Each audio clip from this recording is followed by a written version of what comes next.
सो शुभ संध्या। मैं Abhishek Singh international forum for promoting homoeopathy के हिंदी सत्र के 855वें दिन पर आप सभी का हार्दिक स्वागत करता हूं। आप सभी अवगत होंगे कि आईएफपीएच फोरम एक अंतर्राष्ट्रीय होम्योपैथिक संस्था है जो कोविड काल से निरंतर दैनिक वेबिनार का आयोजन कर रहा है। प्रारंभ में यह कार्यक्रम अंग्रेजी और मलयालम भाषा में किया जाता था। तत्पश्चात राष्ट्रीय भाषा हिंदी में भी इसका आयोजन होने लगा। इस प्रकार के कार्यक्रम का मुख्य उद्देश्य होम्योपैथी की विशिष्ट पहचान के अंतर्गत सभी इच्छुक लोगों के पास ज्ञान को साझा करना और सभी के बीच सद्भावना को प्रोत्साहित करना है। आइए आज के इस बैठक को प्रारंभ करने से पहले हम 1 मिनट का मौन रखें और ईश्वर से मार्गदर्शन प्राप्त करें। धन्यवाद। अ, आप सभी का पुनः स्वागत करता हूँ। आज के इस हिंदी सत्र के मुख्य अतिथि हैं वक्ता हैं doctor Upendra Kumar Verma. Sir principal हैं, principal professor and head of department है, post graduate department of organ and of medicine and principles of homoeopathic philosophy, GD memorial homoeopathic medical college and hospital Patna.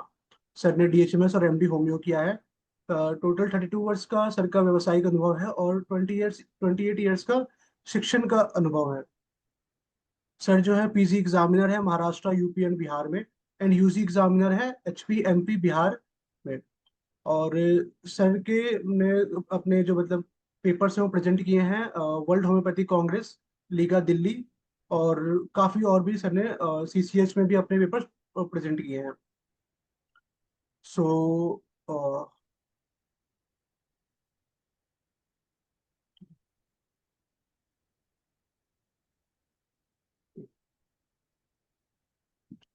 तो ठीक है।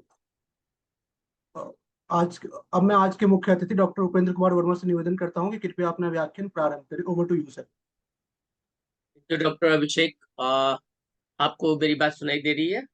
हाँ सर, सुनाई दे रही है। सॉरी, और थोड़ा इस टेक्निकल ग्लिच था मेरी तरफ से। अच्छा, ठीक है। हाँ। और ये स्क्रीन दिखाई दे रहा है? हाँ सर, दिखाई दे रहा है। ठीक है।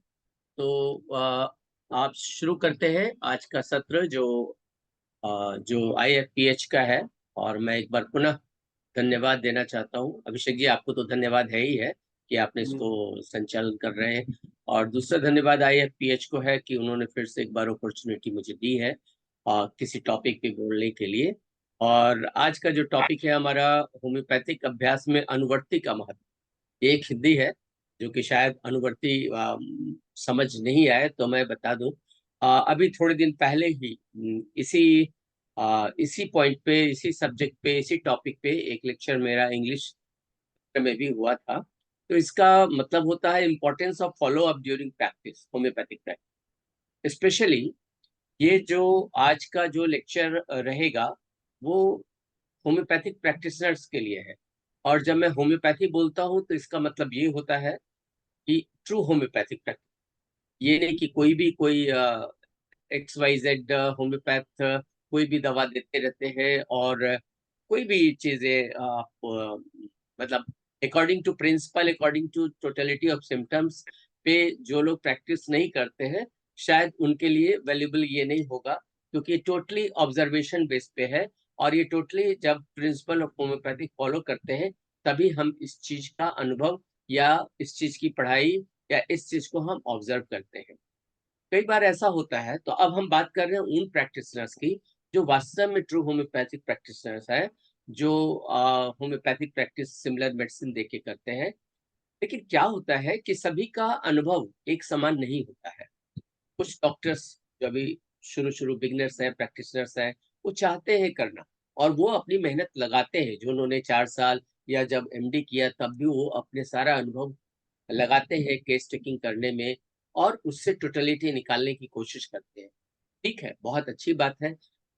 ये ये सही है कि हर व्यक्ति एक, जैसे मैं अगर ये कहूँ कि एक ही पेशेंट को 3 डिफरेंट डॉक्टर्स को दे दिया जाए, सेम पेशेंट, एक उनके पास गया, एक दूसरे के पास गया, एक तीसरे के पास गया, तो आप देखेंगे होम्योपैथी में ये एक मतलब मैं कहूंगा कि एक विडंबना भी उस शब्द का यूज कर सकते हैं यहाँ पर, कि सभी की प्रिस्क्रिप्शन अलग है। और वो इसलिए है कि जो एक व्यक्ति जो मान लीजिए 5 साल का एक्सपीरियंस है, तो उसने जो 5 साल में समझा सीखा वो उसी पे फोकस कर सकता है। दूसरा व्यक्ति 10 साल का एक्सपीरियंस है, वो उस हिसाब से एक्सपीरियंस पे अपना टोटलिटी, अपना अनुभव लगाते हुए जो इवेल्युएशन ऑफ सिम्टम्स है कि क्या इंपॉर्टेंट है क्या नहीं है, उसको कंसीडर करता है। फिर जो एक 20 ईयर या 30 ईयर्स जो प्रैक्टिशनर्स है, उसका अनुभव अलग है। वो बहुत सारे ऐसी चीजों को समझ सकते हैं, प्रॉस एंड कॉन्स, और इसलिए उनका प्रिस्क्रिप्शन वेरी कर जाता है। लेकिन अगर आप वापस अगर हम बात करें, तो जो शुरू वाला डॉक्टर था वो भी अपने बेस्ट नॉलेज से बेस्ट होम्योपैथिक प्रिस्क्रिप्शन किया अपने नॉलेज के अनुसार से, दूसरे ने भी किया, तीसरे ने भी किया। लेकिन अब देखिए, एक और बात है यहाँ पर, ये कहना चाहेंगे कि फर्स्ट प्रिस्क्रिप्शन करना सभी के लिए आसान है, चाहे वो नोविस प्रैक्टिशनर्स हो, अभी तुरंत तुरंत शुरू किया हो, चाहे highly qualified highly experience person हो, उसके लिए भी आसान है। लेकिन जो फर्स्ट प्रिस्क्रिप्शन के बाद जो सेकंड टाइम जो आता है पेशेंट, सारा खेल वहीं पर है। और इस चीज को अगर डॉक्टर, अगर चिकित्सक नहीं समझ पाता है, तो सारा केस ठीक होने वाला भी स्पॉइल हो जाता है। और जो बहुत सारे केसेस ऐसे हैं, जो कई पॉइंट्स होता है, जो इंडिकेशंस होता है, जिसको हम रेमेडी रिस्पॉन्स या रेमेडी रिएक्शन के नाम से भी जानते हैं। रेमेडी रिस्पॉन्स, रेमेडी रिएक्शन वो रिएक्शन है या वो रिस्पॉन्स, ये रिएक्शन एक्चुअली नहीं है, ये रिस्पॉन्स है, रेमेडी रिस्पॉन्स। जब हम एक पेशेंट का पूरा केस टेकिंग करते हैं, उस पेशेंट को इंडिविजुअलाइज करते हैं, और इंडिविजुअलाइजेशन के बाद जब एक on the basis of totality of symptoms, जब उसको एक दवा दी जाती है, चयन करके एक डोज दिया जाता है जो होम्योपैथिक प्रिंसिपल पे है, वो होम्योपैथिक प्रिंसिपल की वो law of minimum and law of similar and single medicine पर अगर वो प्रिस्क्रिप्शन करते हैं, तो उसको देने के बाद जो बॉडी में गया और उसका रिस्पॉन्स क्या हुआ उस पर्टिकुलर इंडिविजुअलिस्टिक पर्सन पे, वो रिस्पॉन्स जो एक्सप्रेस होता है मेडिसिन देने के बाद, ये बहुत इंपॉर्टेंट होता है समझना कि कब हमें मेडिसिन अपनी बदल देनी है, कब हमें रिपीट कर देना है, कब हमें नहीं देना है। इस चीज को समझना बहुत ही आवश्यक है। नहीं तो एवरी प्रैक्टिशनर्स अगर ये चीज नहीं समझेगा, तो उसका सारा पेशेंट या वो अच्छे अच्छे केस को भी स्पॉइल कर सकता है। लेकिन मैं यहाँ पर एक चीज की ही वार्निंग या स्पेशल बात बोलता हूँ कि ये तभी पॉसिबल है जब आप होम्योपैथिक प्रिंसिपल पर स्टिक जब हम ट्रीटमेंट करते हैं, तो ये सारा चीज का वैल्यू है। अदरवाइज इसका कोई वैल्यू नहीं। अगर हम पेटेंट की दवाइयां दे दे के अगर हम ट्रीटमेंट कर रहे हैं, तो इसका कोई यूटिलिटी नहीं है, और इसका कोई महत्व नहीं है पढ़ने का कि इसका होम्योपैथिक में अनुवर्ती का महत्व क्या है। देखने की बात यह है कि अब मैं ये क्यों कह रहा हूँ कि अगर आप पेटेंट मेडिसिन से या आए दिन कोई ना कोई अब कोई दम्मा है तो दम्मा का पेशेंट को तरह तरह की दवा दे रहे हैं, है ना, कोई आस्थाइड दे रहा है, कोई कुछ दे रहा है, कोई कुछ दे रहा है, तो हम ये उम्मीद नहीं कर सकते हैं कि इससे हम पेशेंट को क्योर कर देंगे। लेकिन पेशेंट तो होम्योपैथी में आया है इलाज लेने के लिए उन लोगों का जो कि वास्तव में पेशेंट है, और उनको भरोसा है कि ये मेरी बीमारी जाएगी तो वो होम्योपैथिक से जाएगी। लोगों से सुना है, लोग बताते हैं कि होम्योपैथिक से ठीक होता है, तो वो उसके लिए आए। अब यहाँ पर हम बीइंग मेरा बीइंग ए होम्योपैथिक प्रैक्टिशनर, अगर मैं भी अगर वही करूं कि उसको होम्योपैथिक चिकित्सा ना दे करके उसको पैलिएट करने की कोशिश करूं, डिफरेंट टाइप्स ऑफ कॉम्बिनेशन दूं, तो ये मेरी एक बहुत बड़ा मिस्टेक है, और मैं पेशेंट के साथ चीट कर रहा हूं, उसको धोखा दे रहा हूं। इस चीज को समझना चाहिए। तो हमें सबसे पहले इस चीज को गांठ बांध लेना चाहिए कि होम्योपैथिक एक ऐसा system of practice of medicine है जहां पर कि होम्योपैथिक के प्रिंसिपल पे स्टिक हो करके हमें प्रैक्टिस करना होगा। तभी इसका जो टेस्ट है, जो क्योर का इफेक्ट है, जो हम महसूस करते हैं, जो हमें एक अच्छा फीलिंग देता है कि हमने कुछ किया, सही किया, पेशेंट के साथ चीट नहीं किया, वो नहीं किया, तभी इसका इंपॉर्टेंस है, अदरवाइज इसका कोई इंपॉर्टेंस। तो अब हम चलते हैं अपने लेक्चर की तरफ कि हम कहना क्या चाहते हैं इसमें। जाहिर है कि जैसा कि अभी अभी हमने बोला कि जो फर्स्ट प्रिस्क्रिप्शन है वो बहुत आसान प्रिस्क्रिप्शन होता है। एक नोविस प्रैक्टिशनर भी आसानी से प्रिस्क्रिप्शन कर देता है, एक एक्सपीरियंस भी करता है। लेकिन सभी का प्रिस्क्रिप्शन वो उसके अनुसार से होता है, जिसका जितना उसका नॉलेज है, जितना उसका अनुभव है। वो गलती नहीं कर रहा है, वो तनिक भी गलती नहीं कर रहा, वो अपने नॉलेज से कर रहा है। लेकिन होम्योपैथी की ब्यूटी ये कि अगर आप पार्शियल सिमिलर भी मेडिसिन देते हैं, तो वहां से भी केस को आप धीरे धीरे करके, अगर अंडरस्टैंडिंग है तो आप क्योर कर सकते हैं। लेकिन इन चीजों को समझना बहुत इम्पोर्टेंट है कि आप करना क्या चाहते हैं। तो सबसे पहले अगर हम देखें कि क्या हो सकता है,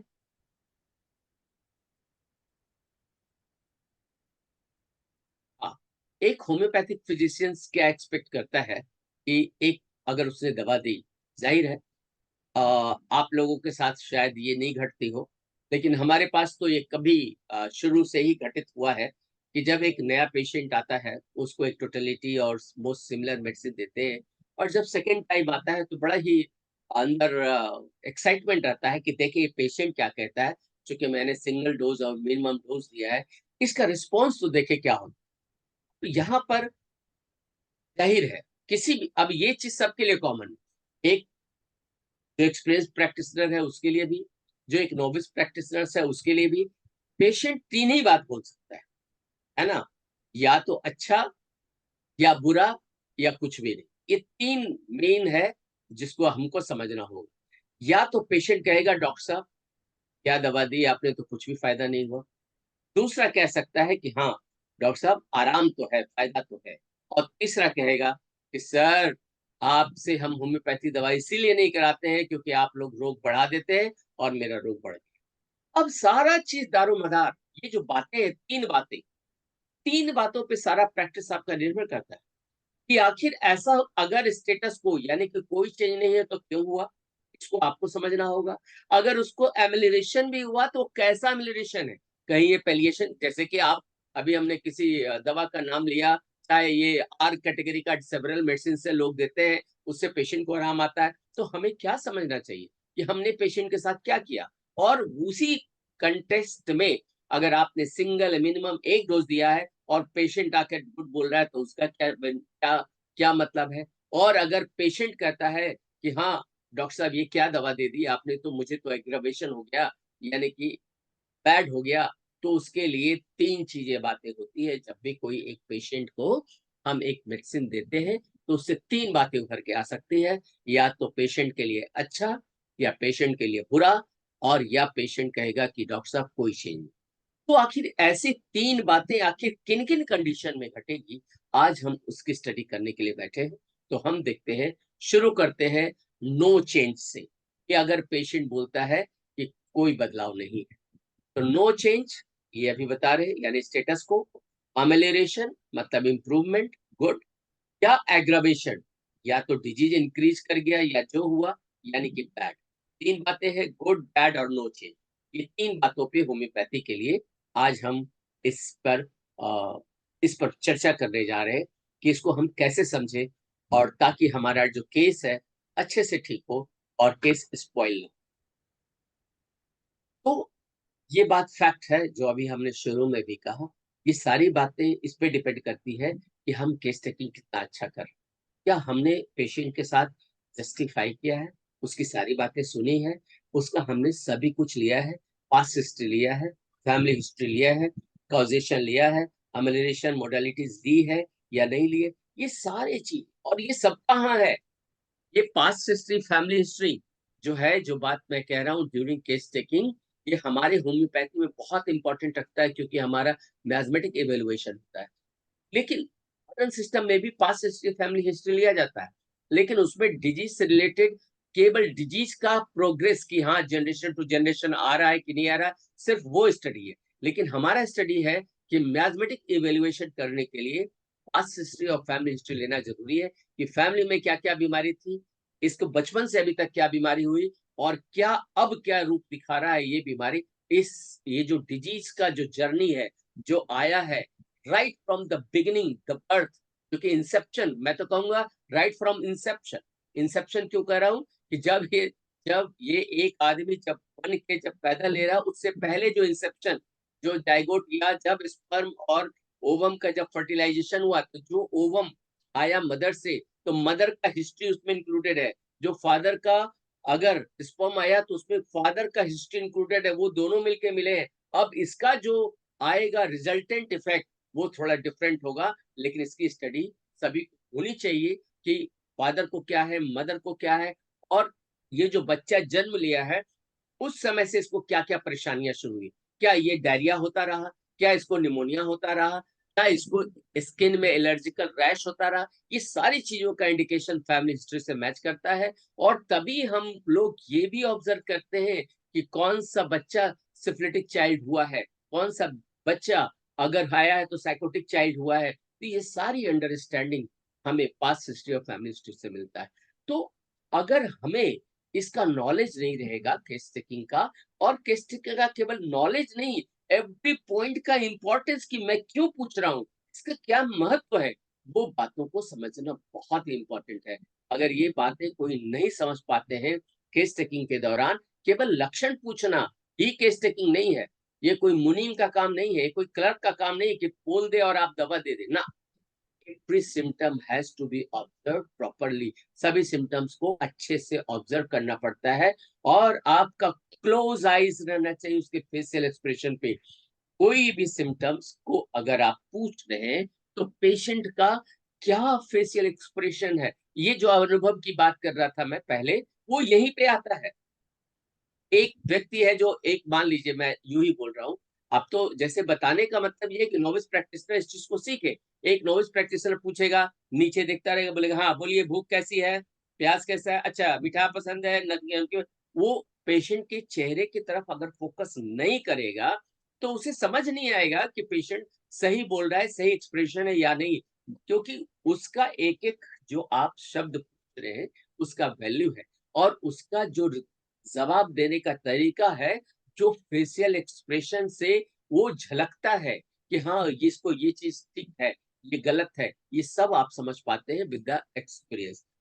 तो जो ये हमने बोला कि जो 3 ऑब्जर्वेशन करना है, वो फर्स्ट डोज ऑफ मेडिसिन देने के बाद, कब, जब आप केस टेकिंग प्रॉपर करते हैं तब, उसके बाद ही इन फिनोमिना को हम ऑब्जर्व कर सकते हैं, अन्यथा नहीं कर सकते।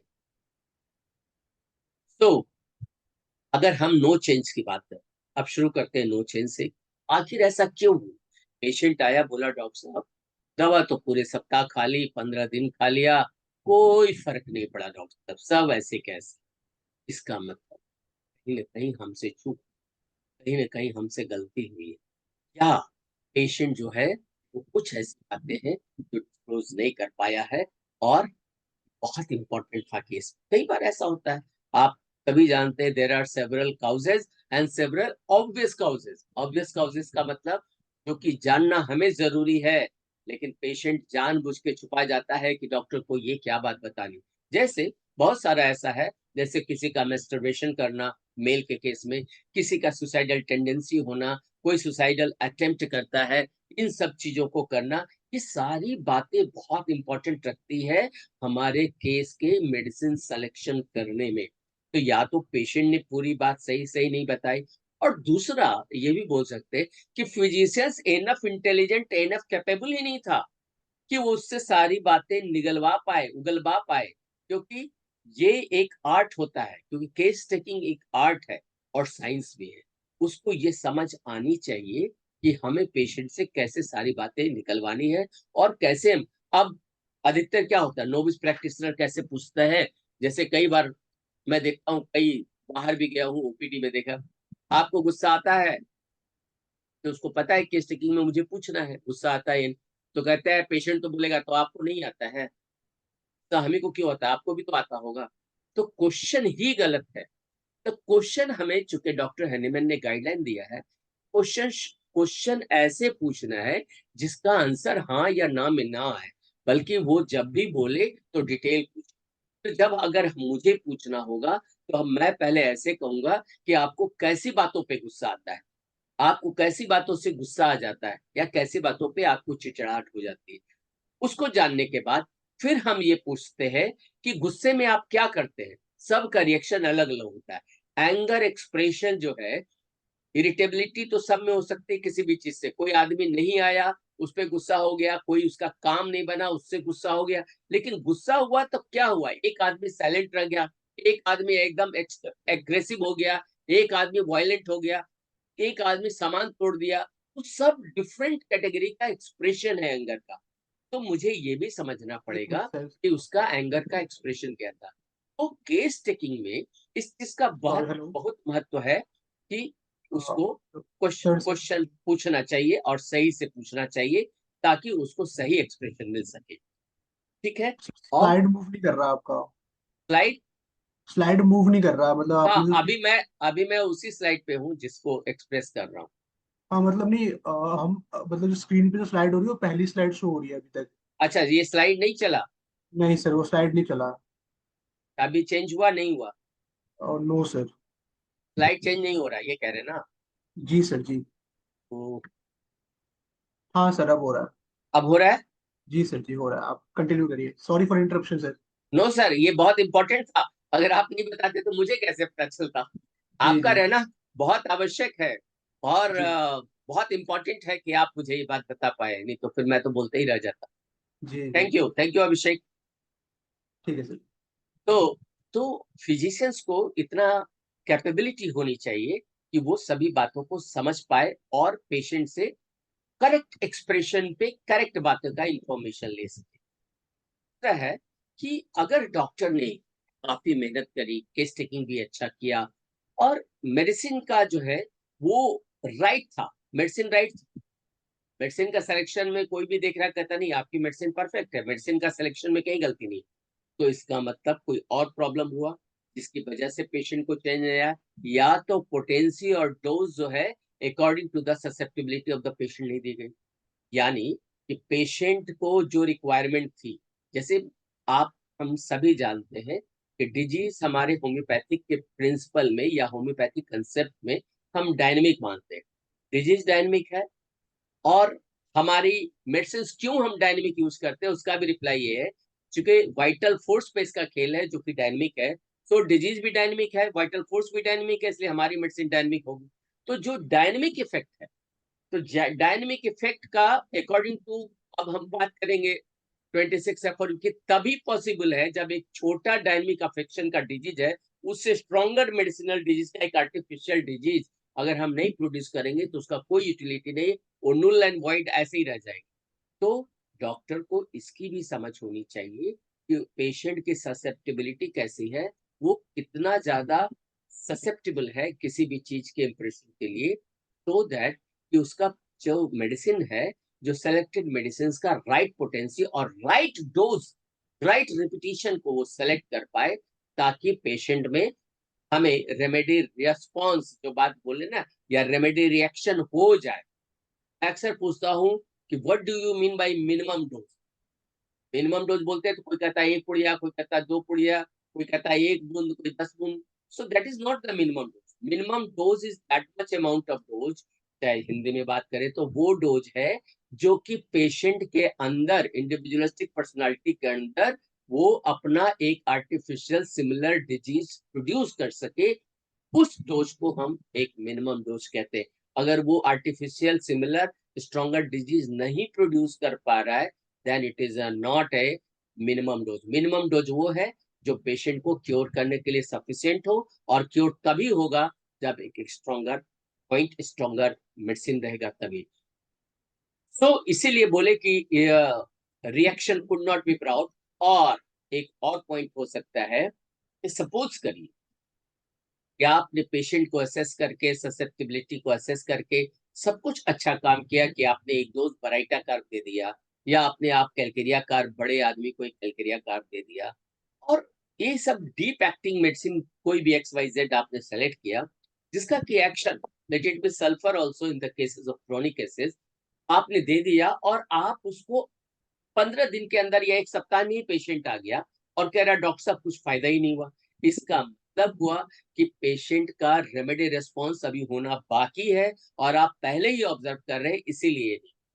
अब यहाँ पर ये सजेशन करना बहुत ही इंपॉर्टेंट है, और मैं बता देना चाहता हूँ कि इसलिए कह रहा हूँ कि रेमेडी रिस्पॉन्स अगर नहीं हुआ है और पेशेंट आपके पास 1 सप्ताह 10 दिन में आ गया, और आप समझ रहे हैं कि इसको होने में अभी 2 वीक्स और लगेगा, तो ऐसे केस में पेशेंट को कभी वापस नहीं कर देना चाहिए कि चाहिए 2 सप्ताह बाद आइए, ये गलत हो जाए। क्योंकि पेशेंट का जो मेंटल लेवल है वो उस कैटेगरी का नहीं है जो वो समझ के चला जाएगा। इसलिए आपको यहाँ पर प्लेसबो देना उचित रहेगा, और फिर आप अपने समझ के अनुसार से उसको नेक्स्ट फॉलो अप के लिए बुलाइए, कि आप 15 दिन के बाद फिर आइए और फिर आप ऑब्जर्व करेंगे, और अगर आपका मेडिसिन करेक्ट है तो जरूर ही इसमें रिस्पॉन्स मिलेगा और समझ आएगा। एक और कंडीशन है जहां पे नो चेंज होता है, या तो अब पेशेंट जो है वो कह रहा है कि हमें फायदा नहीं है, क्या दवा दी, वो सिर्फ इसलिए कि अगली बार जाएंगे। ये आम बात है, पेशेंट सोचता है अगर ऐसा बोलेंगे तो डॉक्टर और अच्छी दवा देगा, और नतीजा क्या होता है, वो अच्छी दवा नहीं, वो यूं ही रहता है। इसलिए यहाँ पर डॉक्टर को चाहिए कि उसको क्रिटिकली एनालाइज करे, सही से समझे।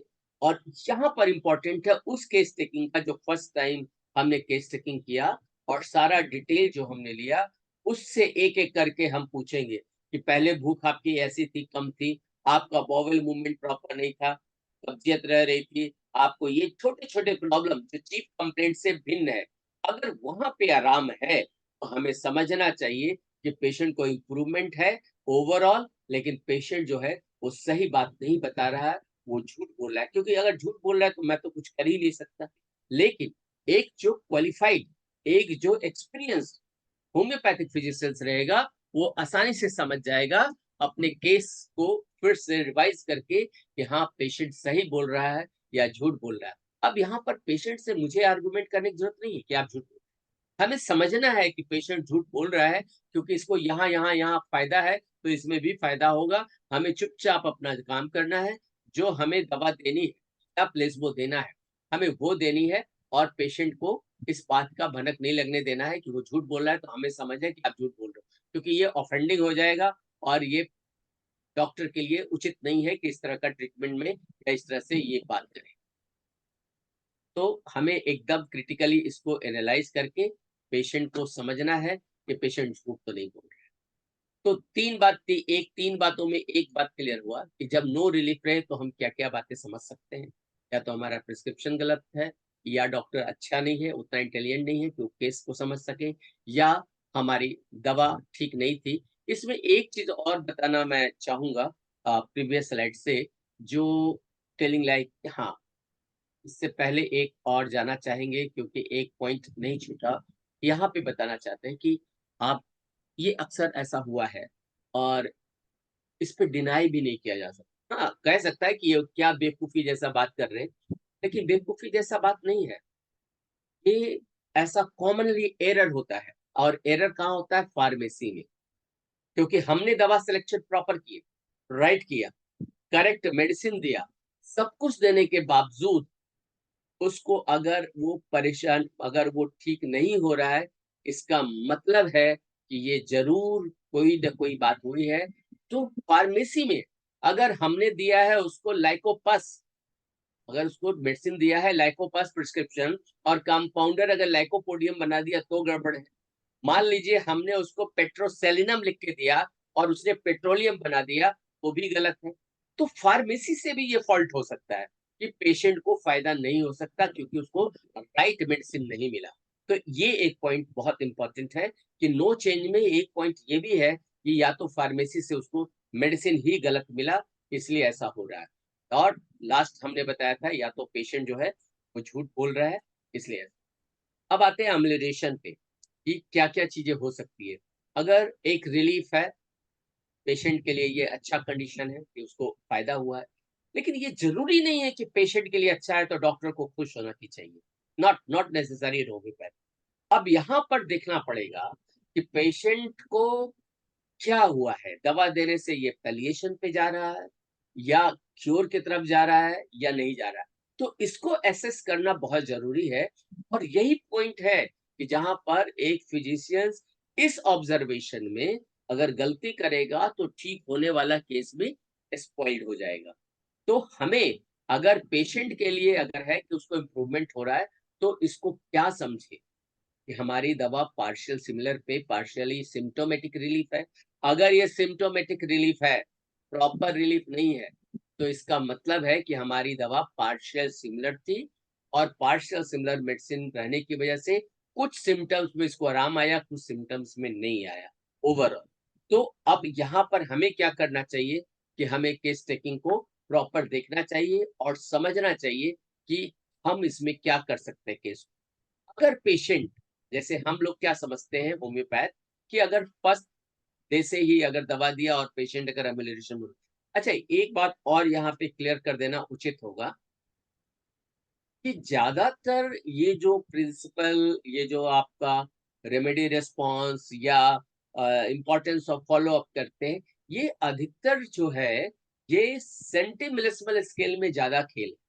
अगर कोई एलएम पोटेंसी देता है तो उसका अभी तक रेमेडी रिस्पॉन्स का सेवरल रिएक्शन आना अभी बाकी है, क्योंकि अभी कोई भी अच्छे फिलोसफर ने अभी लिखा नहीं है और मैंने भी नहीं अभी इस पर प्रॉपर स्टडी किया है कि एलएम पोटेंसी देने, ये सारा जो अभी हम बात कर रहे हैं ये सब सेंटीमिलिसिमल स्केल पे बात कर रहे हैं कि सेंटीमिलिसिमल पे ये सारे खेल हम मुझे देखने को मिल रहा है। लेकिन एलएम पोटेंसी जो कि कहा जाता है कि एग्रावेशन वगैरह नहीं करता है, डायरेक्ट अमेलिरेशन करता है, तो वहां पर अलग ऑब्जर्वेशन। तो ये ऑब्जर्वेशन जो अभी बता रहे हैं, इंपॉर्टेंस ऑफ फॉलो अप की जो बात कर रहे हैं या अनुवर्ती की बात कर रहे हैं, ये सेंटीमिलिसिमल स्केल की अभी बात हो रही है।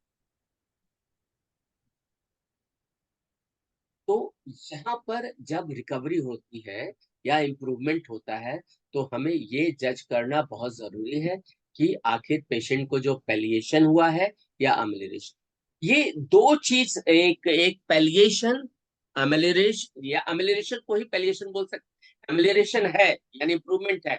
अब ये पैलिएशन है या सप्रेशन है, इसको समझने के लिए हमें बहुत ही सावधानी बरतनी पड़ती है, क्योंकि यहीं पर वो खेल है जहां से केस गड़बड़ होता है। और इसके लिए एक बहुत इंपॉर्टेंट टूल है जिसको हमें अप्लाई करना चाहिए कि एनर्जी लेवल। एनर्जी लेवल, क्योंकि सारा चीज खेल है वाइटल फोर्स पे। तो अगर एनर्जी लेवल को डॉक्टर को समझ आता है तो ये कंफ्यूजन दूर हो जाएगा कि वो क्या करना जा रहा है। The deciding factor will be the energy level of the patient. अगर पेशेंट को रिलीफ है सिम्टोमेटिक और अगर वो बोलता है कि उसका एनर्जी लेवल बेटर है, वो एनर्जी लेवल कोई मीटर नहीं है, थर्मामीटर की तरह मीटर नहीं है कि आप उसको मेजर कर लेंगे, बिल्कुल नहीं, ऐसा कुछ नहीं। लेकिन हमें ये पता चलना चाहिए कि जो पेशेंट जो फर्स्ट टाइम आया था, डेली रूटीन में किस किस चीज को करने में उसको डिफिकल्टीज होती थी। क्या उसको पहले नींद प्रॉपर नहीं आती थी? क्या आज नींद प्रॉपर आ रही है? पहले अनफ्रेशिंग मॉर्निंग रहता था, अब क्या फ्रेशिंग मॉर्निंग है? क्या जितना मूड, जितना डिजायर, जितना एक्साइटमेंट था ऑफिस जाने में जो पहले कम था, क्या उसमें बेटर हो गया है? अब ऑफिस जाने का मन करने लगा। सो ये सारी चीजें है ना, ये जो डिजायर वगैरह है, मूड का जो ओरिएंटेशन है, ये सब डिसाइडिंग फैक्टर होता है कि हम कहाँ जा रहे हैं, whether we are on the path of improvement, whether the path of recovery and we are going to cure the case or not।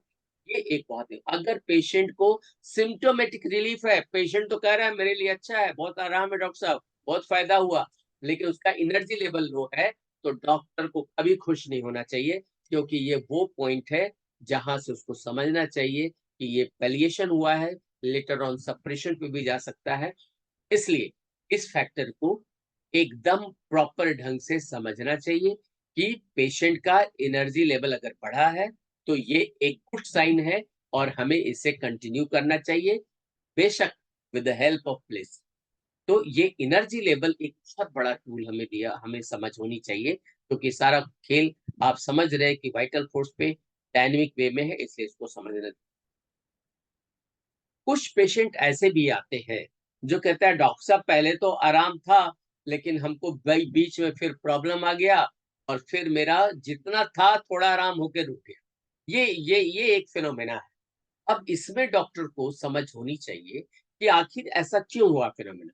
जब मेडिसिन राइट था, राइट पोटेंसी था, रेमेडी रिस्पॉन्स भी हुआ, उसको एम्युलेशन भी हुआ, तो ये चेक क्यों हो गया, क्योंकि वो ऐसा क्या किया।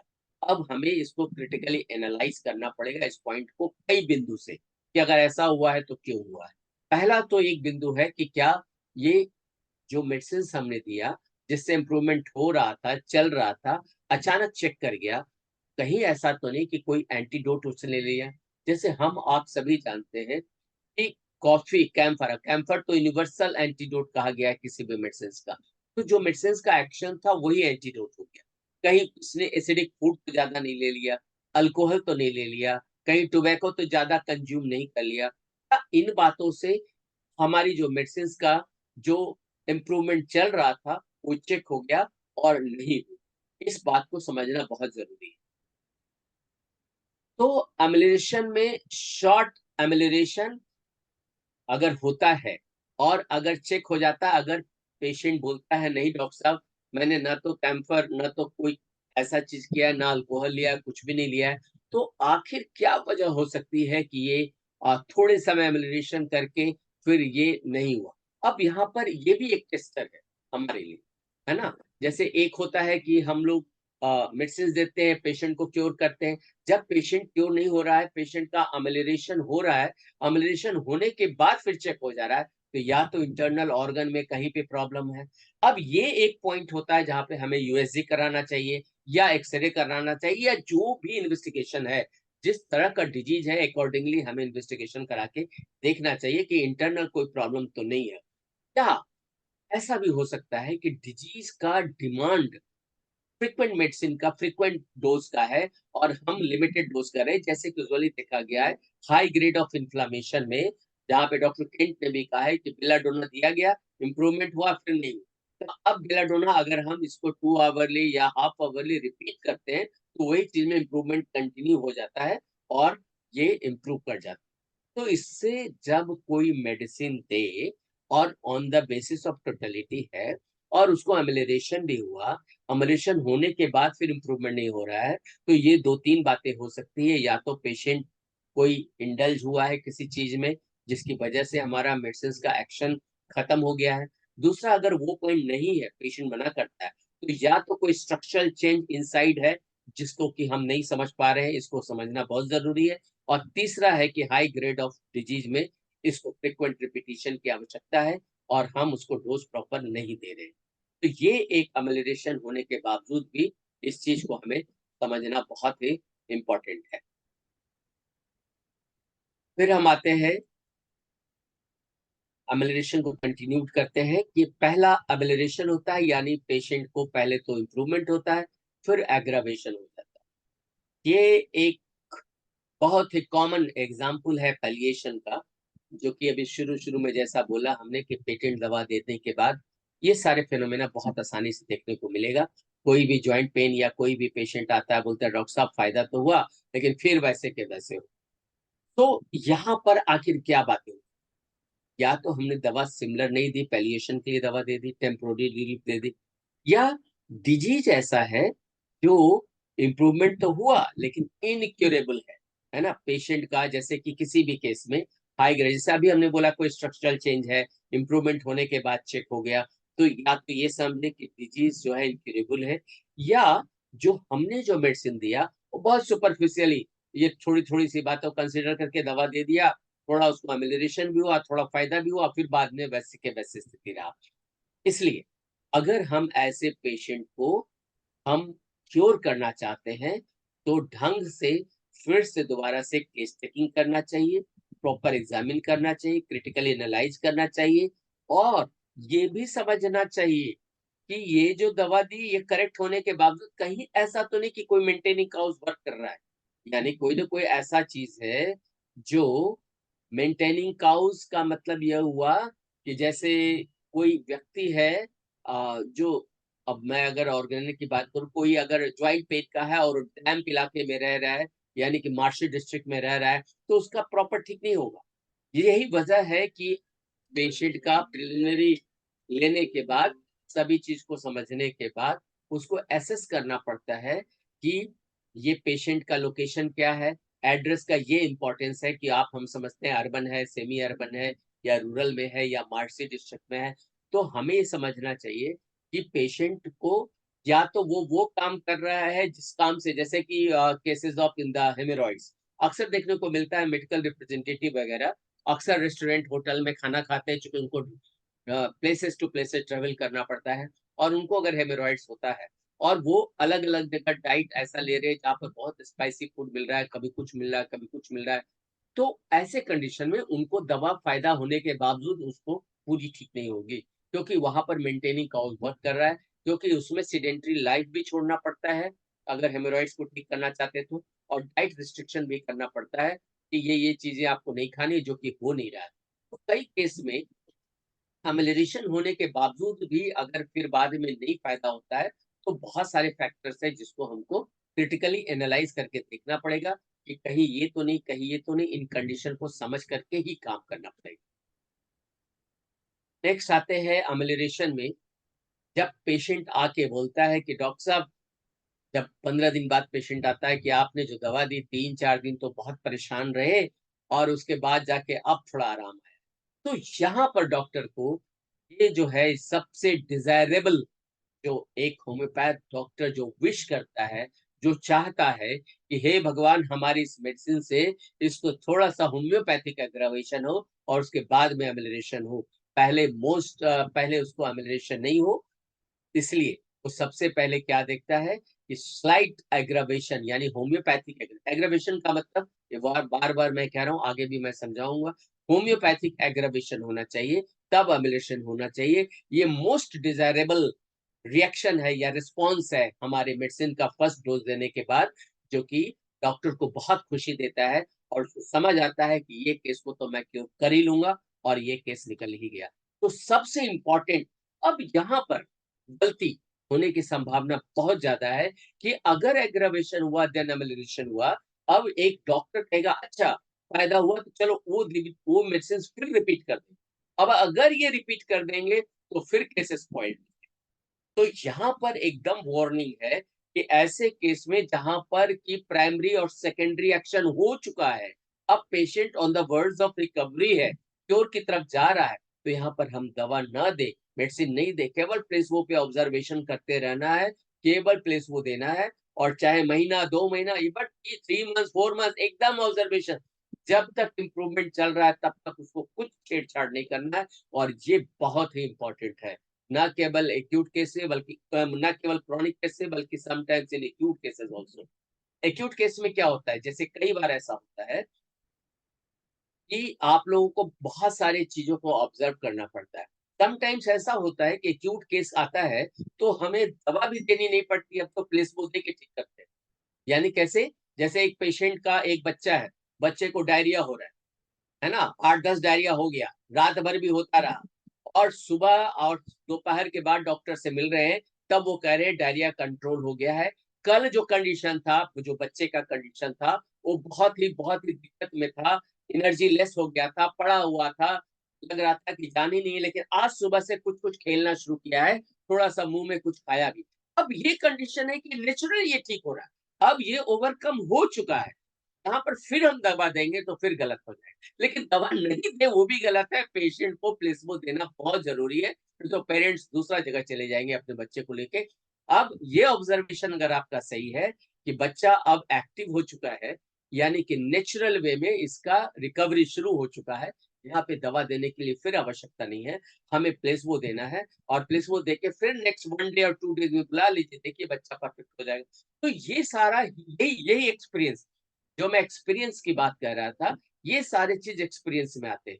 ये सारा चीज एक्सपीरियंस तभी होगा जब आप सेवरल पेशेंट देखेंगे, सेवरल सिचुएशन से गुजरेंगे, तो समझ में आएगा कि कब कहाँ पे क्या करना है। तो ये बहुत ही इंपॉर्टेंट है, जो कि डॉक्टर को समझना चाहिए, स्पेशली होम्योपैथिक डॉक्टर को, क्योंकि एलोपैथिक में तो इसका कोई गुंजाइश ही नहीं है, सारा रेमेडी रेस्पॉन्स वगैरह का कोई मतलब ही नहीं, यूजलेस है। अब थर्ड पॉइंट है, जो है एग्रावेशन, जो कि पेशेंट के लिए खराब है, लेकिन समटाइम्स इस खराबी में डॉक्टर के लिए अच्छा है, क्योंकि एग्रावेशन मैं समझता हूँ या हम समझते हैं कि ये एग्रावेशन हुआ है तो ये दोनों बात हो सकती है, या तो ये क्योर की तरफ जा रहा है। अब सपोज कर लीजिए पेशेंट को हमने एक दवा दी, सिलेक्टेड दी, सिमिलर दवा दे दी, एकदम true indicated medicine, most similar दवा, रेमेडी का सिलेक्शन हो गया, उसको दे दिया, और वो उसको 3-4 दिन में होम्योपैथिक एग्रावेशन हो गया, तो पेशेंट तो आ जाएगा दौड़ते दौड़ते, डॉक्टर साहब ये क्या किया आपने, मेरे तो सारा ऐसे ये सब गड़बड़ हो गया, सारा बढ़ गया। अब यहाँ पे डॉक्टर को बहुत पेशेंस से काम लेना है, उसको फिर से केस हिस्ट्री देख, फिर से एनालाइज करना है। एक तो ये बात है। दूसरी बात ये है कि अगर ये जो होम्योपैथिक एग्रावेशन होता है, ये होता है जो चीफ कंप्लेंट्स है, जैसे मान लीजिए होम्योपैथिक एग्रेवेशन कहाँ पे है, एक्जिमा में है, या कोई एक ऐसा प्रॉब्लम है जहां पर कि वो दिखाई दे रहा है, यानी पर्टिकुलर लेवल पे जो डिजीज है, मान लीजिए ज्वाइंट पेन है, वो बहुत बढ़ गया है। ऐसे केस में अगर बढ़ गया है तो हमें क्रिटिकली एनालाइज करना पड़ेगा कि ये वास्तव में एग्रावेशन है, क्योंकि इस एग्रावेशन को हमें डिफरेंशिएट करना पड़ेगा 3 चीजों से। या तो ये हमारी दवा काम नहीं की और एग्रावेशन हो गया, या हमारी दवा से एग्रावेशन हो गया, या ये जो चीजें आई है वो डिजीज अपने आप में एग्रावेट करता रहा और हम समझ नहीं पा रहे। तो इस चीज को एनालाइज करने के लिए फिर हमारे पास वही टेस्टर है जिसके लिए हम पहले बात कर चुके हैं कि हमें देखना पड़ेगा। एक टूल है that is energy level. Energy level से सब चीज हम समझेंगे कि पेशेंट का कंडीशन गुड है या बैड है, एग्रावेशन होने के बावजूद भी। तो यहाँ पर कंफ्यूजन है इन homeopathic physician in evaluating the aggravation. ये सबसे इंपॉर्टेंट, क्योंकि यही पॉइंट को चर्चा करना है, क्योंकि केस यही पर स्पॉइल्ड होता है अगर पेशेंट को ये नहीं पता रहता, एक्सपीरियंस नहीं रहता है कि कैसे डिफरेंशिएट करे कि जो एग्रावेशन है कि ये होम्योपैथिक एग्रावेशन है या मेडिसिनल एग्रावेशन है या डिजीज एग्रावेशन है। ये क्या हो रहा है, क्या यहाँ पर डोज ज्यादा पड़ गया। अगर ये होम्योपैथिक एग्रावेशन है और पेशेंट को समझना होगा, तो ये अभी अभी जो एक्सप्लेन किया था थोड़ी देर पहले, इसका मतलब है कि उसका एनर्जी लेवल हाई रहेगा। देखिए, aggravation, the homeopathic aggravation, it is a simple and is followed by amelioration by energy level high. यानी कि पेशेंट एनर्जी लेवल हाई पहले एक्सप्लेन कर चुके हैं कि एनर्जी लेवल का कोई मीटर नहीं है, कोई थर्मामीटर नहीं जिससे नाप सकते हैं, लेकिन एनर्जी लेवल को हम समझ सकते हैं उन पॉइंट से कि जो उसको डेली रोजमर्रा की जिंदगी में जो उसकी एक्टिविटीज है वो उसमें कितना इंप्रूवमेंट है, उससे हम एनर्जी लेवल को एसेस कर पाते हैं। तो medicine is correct, disease has not progress to the structural change. और इस होम्योपैथिक एग्रावेशन से ये भी पता चलता है कि अब हम इसको क्योर कर लेंगे और पक्का क्योर कर लेंगे, और हमें इंटरनली पेशेंट के बैड बोलने के बावजूद कि हमें दवा से एग्रावेशन हुआ है, अगर एनर्जी लेवल उसका बढ़िया है, सारा इंप्रूवमेंट है अगर उन चीजों में, तो हमें समझ लेना चाहिए कि ये डिजीज हम क्योर करने वाले हैं और हमें खुश हो जाना चाहिए। लेकिन यहाँ पे दवा नहीं देनी चाहिए, सबसे इम्पोर्टेंट ये। दवा दे दिया फिर कैसे स्पॉइल हो जाएगा, तो हमें बिल्कुल दवा नहीं देनी। The homeopathic aggravation device follow up, never use any medicine during aggravation। या तो एग्रीवेशन के कंडीशन में आया है और हमने असेस कर लिया कि एनर्जी लेवल है, यहाँ पे भी दवा नहीं देनी है। और अगर मेडिसिन से एमिलिनेशन होना शुरू हो गया एग्रीवेशन के बाद, यहाँ पर भी जो होता है ना, चलो और दवा डॉक्टर साहब रिपीट कर दिए, जैसे अक्सर होता है हमारे यहाँ भी होता है। जैसे पेशेंट अभी अभी हुआ, डॉक्टर साहब बिजी हैं, अभी मीटिंग में है, तो चलिए एक दवा दे दे, तो फटाफट हमने कहा ठीक है इनको ये दवा दीजिए। तो वो जो रिपीट करने वाला है, अगर कंपाउंडर नहीं समझ पाएगा, क्योंकि कंपाउंडर तो उसको मालूम नहीं है, वो वही दवा रिपीट कर देगा। तो कभी भी पेशेंट को कंपाउंडर से रिपीट करके दवा नहीं लेनी चाहिए, क्योंकि अगर ये होम्योपैथिक प्रिस्क्रिप्शन हुआ है तो, अगर सिंगल मिनिमम डोज दिया गया है तब। अगर मल्टीपल दवा दिया है तो दीजिए ना, जितना देना है देते रहिए, कोई फर्क नहीं पड़ना है, क्योंकि ना तो डिजीज क्योर होना है, बस पैलिएशन एमेलिएशन चलता रहेगा और पेशेंट भी आता रहेगा, साल 2 साल आता रहेगा, आपको पैसा देता रहेगा और आप मजे से मल्टी मिलियनर बनते रहेंगे। लेकिन होम्योपैथिक एग्रावेशन के बाद जो क्योर होता है, जो आपके हार्ट में जो खुशी मिलती है, तो एक डोज देके जो एमेलिएशन और क्योर होता है केस, तो आपको लगता है जो आपने एजुकेशन लिया उसको जस्टिफाई किया, और ये भी आपको मल्टी मिलियनर बनाएगा, ऐसी बात नहीं है।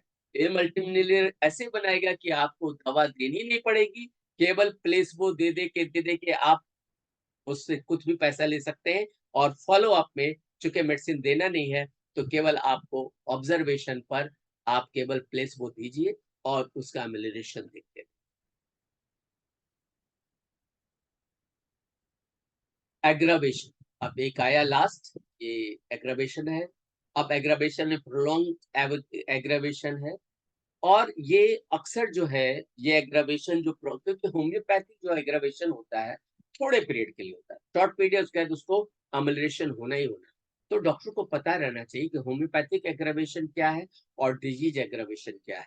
या हमने जो दवा दी, कई बार ऐसा भी होता है कि ट्रू होम्योपैथिक दवा देने के बाद ऐसा होता है कि लंबा एग्रावेशन चलता है, और ऐसा इसलिए होता है कि पेशेंट में कहीं ना कहीं कोई स्ट्रक्चरल चेंज होता है वहां पर अगर डॉक्टर एक ट्रू मेडिसिन दे दिया है, तो यहाँ पर खास बात है कि अगर होम्योपैथिक एग्रावेशन है, सजेस्ट कर रहे हैं और लंबा चल रहा है, तो यहाँ पर भी आप हमें कोई दवा नहीं देनी चाहिए, क्योंकि इस स्ट्रक्चरल चेंज में मेडिसिन का इंटरफेरेंस होने से उसका ये डिटेरियोरेशन होना शुरू होगा और super such treatment may be take the life of the patient also, क्योंकि आप एक पहले दे चुके हैं, उसका होम्योपैथिक एग्रावेशन ज्यादा प्रोलॉन्ग चल रहा है, फिर आप एक मेडिसिन दे देंगे तो अनदर एग्रावेशन शुरू हो जाएगा। तो ये एडवाइस नहीं किया जाता है। इसमें केवल वेट एंड वॉच सबसे सिंपल, सबसे आसान, सबसे बेस्ट वे है कि अगर एग्रावेशन प्रोलॉन्ग भी हो गया है तो आपको केवल आपको वेट एंड वॉच करना है। एक होता है किलर एग्रावेशन। किलर एग्रावेशन वो एग्रावेशन है जहां पर फिजिशियंस के फॉल्ट से ऐसा हो जाता है कि वो बहुत ही ज्यादा ऐसा अप्रोच लगाता है, व्हिम्सिकल अप्रोच, कि हमने जो दवा ले ली है इसको सल्फर बनेम देंगे और इससे पूरे कॉन्स्टिट्यूशनल ट्रीटमेंट कर दिया, इस सल्फर बनेम से पूरा केस निकाल लेंगे। ये ऐसी गलती कभी कभी बहुत अक्सर हो जाता है, जो कि एक फिजिशियंस के लिए ठीक नहीं है। उसको एसेस करना चाहिए कि हमें क्या पोटेंसी, क्या डोज देना है, और इसलिए कभी भी डीप एक्टिंग मेडिसिन को हाई पोटेंसी में, जहां पर पेशेंट का कंडीशन डिटेरियोरेशन है, वहां पर नहीं देना चाहिए। और ऐसे में इसको एडवाइस करना चाहिए, और ऐसे में फिर बीच में कोई दवा नहीं देनी चाहिए। अगर बहुत ज्यादा एग्रावेशन है तो एंटीडोट का प्रयोग करना चाहिए। जैसे what is to be done in gross pathological changes, we should use only medicine which can provide palliations, and homeopathic can provide palliation. ये एक another है, it is not related to the killer aggravation, but it is being suggested ये बताने की कोशिश कर रहे हैं कि ऐसा नहीं है कि हम लोग पैलिएशन नहीं करते, लेकिन पैलिएशन करने का एक कंडीशन होता है पेशेंट में। जैसे मोस्ट ऑफ द जैसा ज्यादातर एडवांस केसेस ऑफ कैंसर में हम लोग केवल पैलिएशन देते हैं। जैसे हम लोगों होम्योपैथ के पास कभी भी फर्स्ट हैंड तो केस आने से रहा, सेकेंड हैंड भी केस नहीं आएगा जब तक वो कीमो, रेडियो और एम्पुटेशन नहीं करा लेगा। जब मेटास्टेसिस हो जाएगा, जब डॉक्टर हाथ खड़े कर देगा कि अब ले जाइए घर में, अब कुछ नहीं, 15 दिन 30 दिन जो भी है, लाइफ है, भगवान का नाम लीजिए, ऐसे कंडीशन में अधिकतर पेशेंट को कोई ना कोई सजेस्ट कर देता है कि एक होम्योपैथिक ट्रीटमेंट ले लो। अब ये जो कंडीशन है पेशेंट का, जहां पर कि अब कुछ नहीं हो सकता, सारा चीज काम कर लिया, कीमो, रेडियो सब चढ़ गया, अब ऐसे कंडीशन में जब पेशेंट हमारे पास आता है जो कि बहुत टॉर्चरस डे, टॉर्चरस नाइट से गुजर रहा है, रात रात भर नींद नहीं आती, बर्निंग पेन बहुत ज्यादा है, ऐसे स्टेज में होम्योपैथिक बहुत अच्छा वर्क करता है। उसकी नींद भी आती है, उसका बर्निंग पेन भी कम होता है, और जो लाइफ उन्होंने 15 दिन 30 दिन सजेस्ट की थी, वो प्रोलॉन्ग होके 6 महीना, साल भर, 2 साल तक चलता है, और पेशेंट बहुत सारा डेली वर्क रूटीन भी कर सकता है। ये होम्योपैथी का कमाल है। अगर पेशेंट आता है तो पैलिएशन हम करते हैं, हाँ करते हैं, लेकिन वहां करते हैं जहां advance stages of the pathological structure change होता है, वहां पर हम लोग पैलिएशन करते हैं। And most of the cancerous cases में होम्योपैथी बहुत इफेक्टिव है। हम ये नहीं कह रहे कि पेशेंट क्योर करने जा रहे हैं, नहीं, नेवर। हम ये कह रहे हैं कि पेशेंट को हम इम्प्रूवमेंट दे सकते हैं। वो जो रात रात भर टॉर्चरस लाइफ, एक एक घंटा बिताना मुश्किल है, उसके लिए एकदम साउंड स्लीप प्रोवाइड कर सकते हैं। पेन जो है, उसका बर्निंग पेन को हम कम कर सकते हैं, आराम दे सकते हैं। ये सारा चीज बहुत इंपॉर्टेंट है होम्योपैथिक पॉइंट ऑफ व्यू से, अगर डॉक्टर को सब चीजों की समझ है तो। एक होता है मेडिसिनल एग्रावेशन, ये भी 2 लाइन का है, देख लेते हैं। मेडिसिनल एग्रावेशन वो एग्रावेशन होता है जिसमें हमने गलती से गलत दवा दे दी, एक तो ये कंडीशन है, या हमें पता नहीं कि कितना डोज देना है, रसक तो देना है, अब दिए जा रहे हैं सुबह दोपहर शाम, सुबह दोपहर शाम, खाए जा रहे हैं लंबे समय तक, है ना। और रस्टक्स उसको इंडिकेटेड नहीं था, इंडिकेटेड था ब्राइनिया, दे दिया रस्टक्स। अब रस्टक्स जो लॉन्ग समय पे चलेगा, तो जाहिर है उसका क्या होना शुरू हो जाएगा कि वो एक प्रूविंग का सिम्टम देने लगे। अब यहाँ पर फिर फिजिशियंस को एनफ नॉलेज होना चाहिए मेडिसिन का भी, और उसको एनफ नॉलेज होना चाहिए डिजीज का भी, क्योंकि अब यहाँ पे कंफ्यूजन है। लोग सोचता है कि ये मेडिसिनल एग्रावेशन है तो मेडिसिन का सिम्टम है, या कहीं ऐसा तो नहीं कि पास्ट हिस्ट्री में ये सिम्टम था और अब आया है। अगर पास्ट हिस्ट्री में सिम्टम था और एक ही डोज दवा गया, वो वापस आया है, तो डॉक्टर को खुश हो जाना चाहिए कि अब वो on the path of recovery है, अब उसको वो ठीक कर लेगा। लेकिन अगर पास्ट हिस्ट्री में पेशेंट बोलता है नहीं डॉक्टर ऐसा कभी नहीं था, ये अभी ही हुआ है, तो उसको 2 चीज चेक करना पड़ेगा। कहीं मेडिसिन का एडिशनल सिम्टम तो नहीं आ रहा है, या मेडिसिन ने कोई एक्शन ही नहीं लिया, डिजीज अपने प्रोग्रेस पे बढ़ता जा रहा है। ये चीजों को समझना चाहना पड़ेगा हर फिजिशियंस को। तो new addition of symptom in idiosyncratic person में अधिकतर देखने को मिलता है, और जहां पर कि हम पार्शियल सिमिलर दवा देते हैं, वहां पे भी मेडिसिनल एग्रावेशन देना देखा जा सकता है। वर्मा जी, लेकिन आपके तब पास में आप जबकि कंक्लूड करने का कोशिश कीजिएगा, केवल 2-3 मिनट बचे हैं। बस 1 मिनट में कंक्लूड करें sir. Okay. New addition symptom must be differentiated by जैसे मेडिसिनल सिम्टम और डिजीज सिम्टम, और जो डिजीज पैथोलॉजी का जो कॉम्प्लिकेशंस है उसको डॉक्टर को समझना चाहिए और उससे डिफरेंशिएट करना चाहिए। इसलिए उसको समझना चाहिए ऐसे केस में या तो मेडिसिन ने कोई रोल ही नहीं अदा किया, डिजीज मेडिसिन का कोई एक्शन नहीं, डिजीज अपना प्रोग्रेस करता रहा और डिजीज अपना बढ़ता रहा, मेडिसिन का कोई रोल नहीं है। तो ये जो डिजीज का कॉम्प्लिकेशंस है, तो with the knowledge of practice of medicine doctor को समझना चाहिए कि हमने क्या किया है। उसी तरह से उसको मेडिसिन के नॉलेज से समझना चाहिए कि ये मेडिसिनल एग्रावेशन हो गई। तो डॉक्टर को इतना कैपेबिलिटी होनी चाहिए फॉलो अप को ऑब्जर्व करने के लिए। तो ये सारी चीजें थी फॉलो अप को ऑब्जर्व करने के लिए। तो मैं समझता हूँ कि आज मैंने जो बातें रखी है आप लोगों के सामने कि मेडिसिन देना तो आसान है, लेकिन दे करके जो रिस्पॉन्स आया उसके बाद हमें क्या करना है वो बहुत ही इंपॉर्टेंट है एज कंपेरिजन टू अदर। आशा करते हैं आप लोगों को ये लेक्चर पसंद आया होगा और समझ आया होगा। थोड़ी भी समझ आई होगी तो बहुत अच्छी बात है मेरे लिए। तो धन्यवाद, थैंक यू। अगर कोई क्वेश्चन है तो आप लोग पूछ सकते हैं। Thank you. आप अपना पीपीटी को रिमूव कर लीजिए वर्मा जी। ठीक। धन्यवाद सर। मैं पहले तो अपना पर्सनली अपना खुद का बताऊं। Being a homoeopathic student, actually I am in second year. So मेरे लिए तो काफी मतलब मुझे काफी बेटर लगा है सुन के ना। जो हाँ भी आपके एक्सपीरियंसेस थे उनको जानना और रिपीटेशन के बारे में जानना मुझे पर्सनली काफी अच्छा लगा। ठीक, थैंक यू। तो thank you sir for this. बाकी हाँ, अभी हमारा नेक्स्ट सेशन स्टार्ट होने वाला है थोड़ी देर में। इन नहीं, अभी बिटवीन। तो 2 मिनट और है, हम लोग वेट करेंगे। हाँ, तब तक मैं बोलता हूँ, डॉक्टर वर्मा जी, आपने जो प्रेजेंटेशन दिया है वो प्लीज। काफी उत्तम है। और जैसा कि आप हर एक बार आते हैं बहुत अच्छे सेशंस को लेकर के, तो और खास करके हम लोग जो महसूस करते हैं या क्लिनिक मैनेजमेंट के केसेस में, कि अक्सर हम लोग सही दवा तो चुनाव कर लेते हैं, कभी कभी फेलियर्स भी होता है, फर्स्ट प्रिस्क्रिप्शन बहुत आसान होता है, लेकिन फॉलो अप और सेकेंड प्रिस्क्रिप्शन सबसे डिफिकल्ट होता है। यस क्योंकि सर। पेशेंट का पेशेंस, उसका धैर्य, डॉक्टर का धैर्य, ये सारे चीज शामिल होते हैं, और ऑब्जर्वेशन। अगर इन सारे चीजों को देखा जाए तभी जा करके हम लोग इसको कर सकते हैं। तो वर्मा जी, फिर आइए, आपके साथ में फिर हम लोग बैठेंगे एक अगले सेशन के साथ में। और समय समाप्त हो चुका है। अभिषेक जी, आप धन्यवाद देते हुए अगले सेशंस में हैंड ओवर करेंगे। ठीक है। Thank you everyone. Now I am handing over this session to the English team. Thank you Abhishek, nice moderation. Yes धन्यवाद देते हैं, वर्मा जी को धन्यवाद थैंक यू सर। देते हैं। ठीक है सर, 3 पॉइंट पर, thank you 3 sir, point thank. पर बहुत बढ़िया है। 3 पॉइंट आपका, समझे ना। 3 हाँ का 13, गदागद 16, हम कर ली बस, मैया दिलक 10, होम्योपैथिक 10 से 10। ठीक है, ठीक है सर, धन्यवाद। Thank you sir, thank you.